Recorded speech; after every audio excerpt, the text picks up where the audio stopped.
Ça demande quelque part quand même beaucoup de courage de se dire je dépasse ces peurs et ce que j'ai à dire, ce que je veux montrer, mon message est plus important que la peur du regard des autres.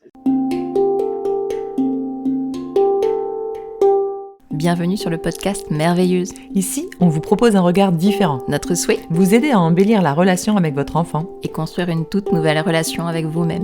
Qui sommes-nous ? Céline, thérapeute, Émilie, enseignante. toutes les deux animées par cette volonté de vous accompagner sur ce chemin. Bonne écoute. Bonjour à tous. Bonjour à tous. Aujourd'hui, on avait envie de faire un petit épisode particulier parce qu'on souhaiterait vous parler d'un projet qui nous tient énormément à cœur, qui nous met en joie. C'est, Céline, C'est notre participation à la conférence Belle et Puissante le 3 juin prochain à Senlis. Et ce sera du coup notre première conférence. oui, notre toute première devant des personnes en chair et en os. Là, on va se mettre en danger, puisqu'on va être en live. Mais dis-moi, Céline, ça a été facile de prendre cette décision de faire la conférence ? Non, non, ça n'a pas été simple. Non, ça n'a pas été simple du tout en fait, parce que ça vient nous chercher, ça vient chercher tous nos petites. Je vais pas y arriver, il faut que je parle devant tout le monde, mais moi je ne m'exprime pas en public, des choses comme ça, le stress, est-ce que je vais être capable Est-ce que je suis légitime pour prendre la parole sur ce sujet? Est-ce que j'ai assez de choses à dire? Est-ce que j'ai assez d'expérience? Est-ce que je suis assez compétente? Enfin, en vrai, tout s'est mis en œuvre. Toutes les petites peurs ont pointé le bout de leur nez. On est là, est-ce que vous allez dire oui ou est-ce que vous allez rester confortablement dans votre position en disant non, j'ai trop peur et j'y vais pas. Bon, au final, On y va. Au final, on y va. Et on est ravis parce qu'on n'a pas écouté nos peurs. Enfin, si, non, c'est pas vrai ce que je dis. On a écouté nos peurs, mais on les a démontées. voilà, tout à fait, parce qu'en effet, elles sont là. On n'a pas mis le couvercle dessus. On est consciente de ce que ça représente pour nous, de quel enjeu se joue à l'intérieur, parce que c'est pas très calme à l'intérieur de nous quand même. Mais au contraire, comme tu dis, on y va et on défonce nos peurs, quoi. Ouais, puis on a été les voir chacune en disant oui, d'accord, mais ça va bien se passer. Tout à fait. Tu penses que je vais pas y arriver, mais moi, je suis sûre que ça va le faire.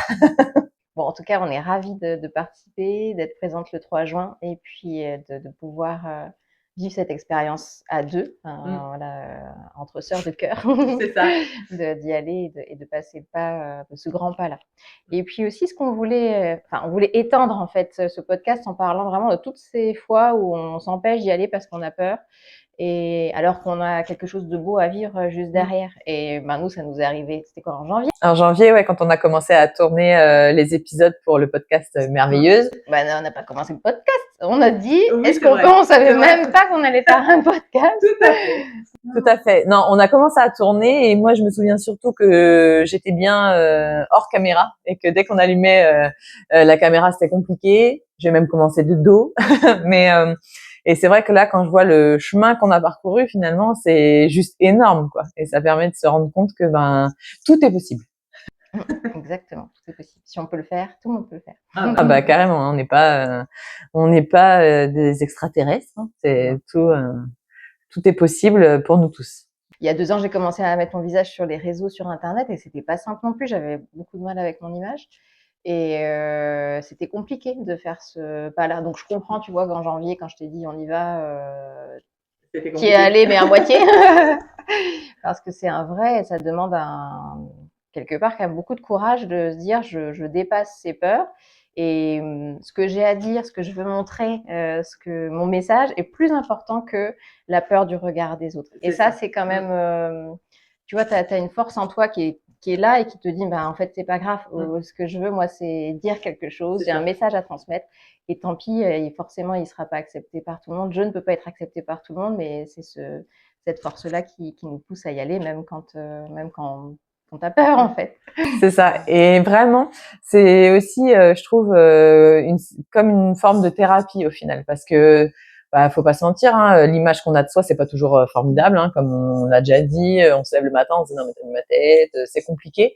Et en fait, le fait d'être filmé, du coup d'envoyer des images, tu vois, de partager les images sur les réseaux, etc. À un moment donné, en fait, on n'a pas le choix que de s'accepter, tu vois, et au final, moi, je trouve que je suis plus indulgente avec moi-même. Tu vois, finalement, ça a changé quand même le regard que j'avais sur moi. Donc, des fois, tu te dis tout le temps, c'est souvent négatif, et au final, là, c'est quand même positif. Tu te dis, bah, si, c'est pas mal quand même. Oui, puis aussi, quelque part, ça dénoue des choses. Quand il va pas, tu penses que forcément, tu vas mettre ton visage, tout le monde va dire, oh là là, mon Dieu, mais c'est horrible, qu'est-ce qu'elle fait là? Et finalement, tu te rends compte que non, les gens, ils ont leur vie, tout le monde ne te regarde pas, et souvent, on a quand même plutôt des compliments que des avis négatifs, et tu dis, ah bah finalement, ça va, je passe, donc je peux délivrer mon message, c'est moins pire que ce que j'avais imaginé. Et tout doucement, tu sens que ça te détend à l'intérieur de toi, et tu prends davantage confiance et t'oses plus facilement délivrer le message que tu veux délivrer. C'est ça. Et tu vois, ça me fait penser aussi, je pense, c'est que nous, on met le doigt sur nos défauts, tu vois, qu'on peut remarquer, etc.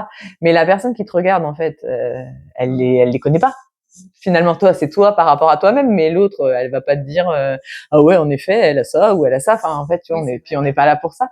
Et du coup, ça, je trouve que c'était aussi une bonne aide, en tout cas. Pourquoi on y est allé alors qu'on avait peur?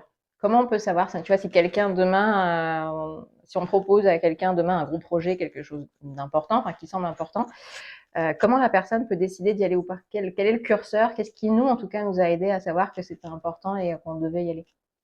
Alors moi, si je prends mon cas par exemple pour la conférence, parce que franchement c'était pas simple de me dire que j'allais parler devant du monde. Enfin, c'est vraiment quelque chose qui me fait peur. Mais je me suis dit, waouh, c'est une super expérience finalement.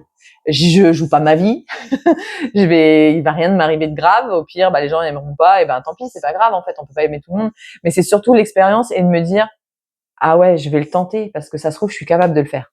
Et ça, rien que ça rebooste, je trouve, l'estime de soi aussi et la confiance en soi. On se dit que ouais, pourquoi pas.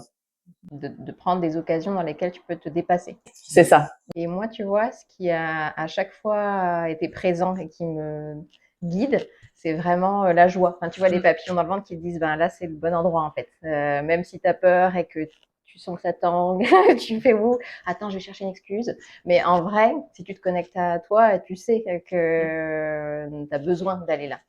Quelque part, ton âme te crie, vas-y. Donc, un peu comme un totem à l'intérieur de soi, tu vois, qu'on pourrait contacter et qui sait quelle est la bonne direction pour nous. Même si là, les peurs sont là, on sait qu'on pourra avancer. Et aussi, une deuxième chose, c'est que je me dis, tu vois, que j'aimerais bien partager ma vision des choses avec les autres. Tu vois, je me dis qu'ils ont des questions. Et là, la conférence, c'était clairement l'occasion de toucher encore plus de monde, quoi. Donc voilà, c'est aussi pour ça que j'ai osé sauter dans cette aventure. Oui, je suis d'accord avec toi. Puis c'est vrai que comme là, pour l'instant, notre expérience, elle est virtuelle, tu vois, enfin, on est sur les réseaux. Et on s'était dit d'ailleurs il y a quelques semaines qu'on avait besoin, enfin, il y avait besoin d'être voilà, au contact des gens de façon plus humaine. Oui, c'est ça.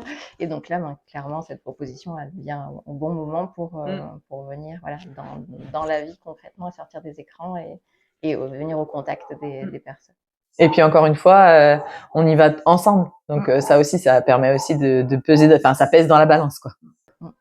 C'est vrai, t'as raison. Donc pour conclure, Céline, qu'est-ce qu'on pourrait dire? Moi, ma vision des choses, c'est que finalement, soit tu fais le choix des peurs, soit tu fais le choix de l'amour.